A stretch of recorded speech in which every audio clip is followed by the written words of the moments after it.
waxaan ku suganahay xafiiska adeeg.com ayaan ku suganahay waxaa jirta adigoo gurigaaga joogo in adeeg lagu sameeyo marmarka qaar waa caajisi kartaa xanuun jiri karo amba maaragtay baahi kaliya aad tahay wax aad sameysna ma taqaanid waxaad galaysaa Play Store-ka waxaad soo degsanaysaa app-ka adeeg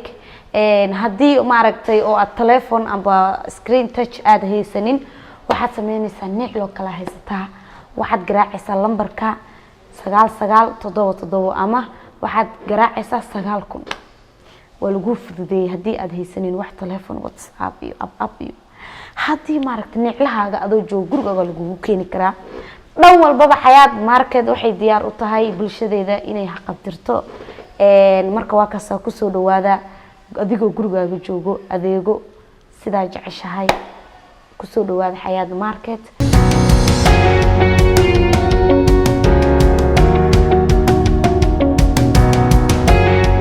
haddii aad tahay hooyo ilmo badan haysata ilmaha aad qof ugu tagta ala asan tahay ee ka go'anta inaad soo adeegato oo aabi guriga u soo socdo oo wax la sameeyo la yahay oo yaaban tahay waa kaas waa lagu fududeeyay ab adeega soo degsanaysa kal ilaab wax meesha saak dhex dalbanaysa adigoo gurigaaga joogo lagu adeego